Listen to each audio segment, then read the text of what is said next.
Barbara. M. Kadima fait résonner la culture congolaise. Elle par la musique, lui par la peinture. Tous deux engagés à transmettre une identité et une mémoire. Ces toiles sont une véritable prise de position. En mêlant mémoire et politique, M. Kadima transforme son art en un espace de dialogue et de réflexion sur l'histoire du Congo et son avenir. Bon, là on est devant les deux tableaux qui ont eu à changer ma vie, quoi. Je suis béni. C'est même pas moi qui ai donné les titres des œuvres, c'est la population, le peuple, tellement qu'ils l'ont partagé à l'époque. C'était pour la cause de la ville de Béni qui a été massacrée. En fait, il y avait énormément de massacres dans cette ville-là. Et à l'époque, j'étais un jeune vivant à Kinshasa, j'avais quitté le Nord Kivu. Et entendre que la province où j'ai le plus vécu, grandi et tout, est meurtrie, l'inspiration m'est venue. J'ai dit non, je veux faire quelque chose pour rendre un hommage, mais dans ma tête, c'était désintéressé. Il n'y avait pas l'idée que ça va faire un succès, ça va faire un buzz, rien du tout. C'est la première œuvre que j'avais faite, vers 17h, je la publie, le lendemain, je reviens, je vois que l'œuvre a été partagée par des milliers de personnes, et pour moi, c'était un étonnement. J'ai dit, mais comment cette œuvre touche autant de gens? J'ai dit que c'est bon, pour m'amuser, je vais faire une autre, et c'est quand je fais les soirs, cette œuvre, qui est, je pense, qui est un don béni de Dieu, l'inspiration est venue comme ça, je l'ai fait, je l'ai publié. Et c'est l'œuvre qui a tout explosé, la diaspora congolaise, africaine. Il y avait beaucoup de pays qui l'ont utilisée jusqu'à aujourd'hui, d'ailleurs, qu'elle a été même reprise par plusieurs pays. Et la toile originale a été vendue à plus de 25 000 en 2020, lors d'une vente aux enchères pour des causes du Kivu et tout. Et c'est les deux œuvres principaux, en fait. Aujourd'hui, il y a forcément, pour les millions de Congolais dans le monde, il y a forcément une de ces deux œuvres qu'ils ont déjà forcément vues. Et à chaque fois qu'il y a des crises, des problèmes dans le pays, l'œuvre est toujours reprise avec toutes les émotions qu'il y a avec... Et c'est l'œuvre même qui m'a encouragé à continuer avec la peinture, de continuer à plaider pour notre cause à travers mon art, quoi. Il y a aussi l'œuvre de la main coupée. Bien sûr.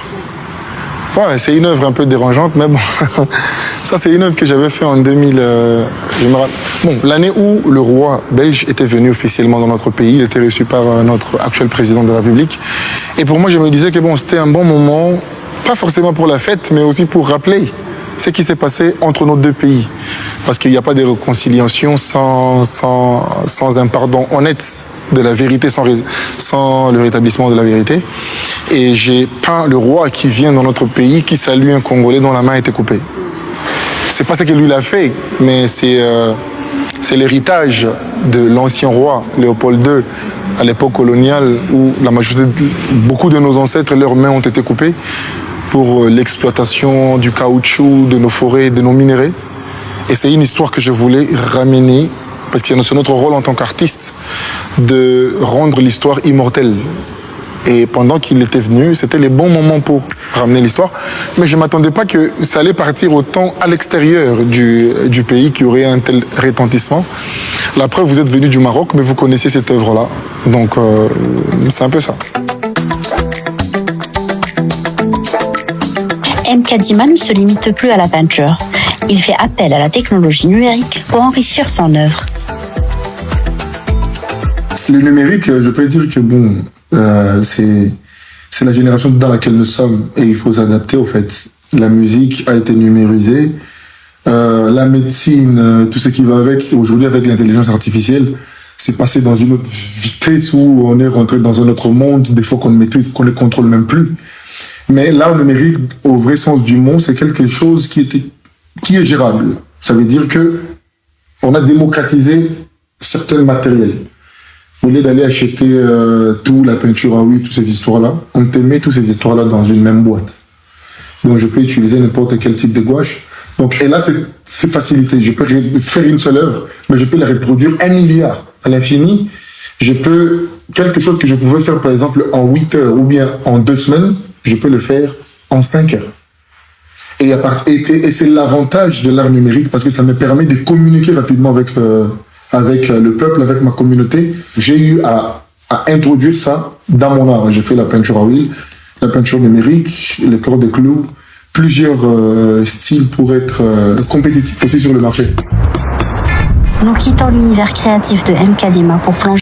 Tolobi agression, pour les violation il y a intégrité territoriale, il y a Zaïre. Ezali menace contre l'unité du Zaïre. Kasi, eloko eluti monene na kati nini complot international contre le Zaïre. Nous devons marcher à fond, même conclure des accords avec le diable pour refaire l'unité du Congo. Rien à faire. Et le Congo restera un et indivisible. Je vous répète encore ici, mon cher ami, nous ne sommes pas des Européens, nous ne sommes pas des Occidentaux, nous sommes plutôt nous autres des Bantous. Et puis, ne croyez pas, parce que nous avons été colonisés par les Occidentaux, que nous sommes devenus par là des Occidentaux, nous restons Bantous, et nous avons nos mœurs qui ne sont pas le vôtre, qui nous seront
mais vu que ça dépend que y a volonté merci Nzambe ma belle salaka tongo popo na mérite ne vivre te na kacho sokinga na vivre te lelo ezaliga na ngana kaka molune merci mawe jandangela veni mokolo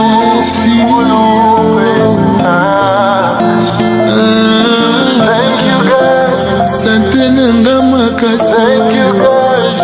Merci. Thank you God. Batala oyo nzambe wa na beso elo kote o. Malanda malanda malanda malanda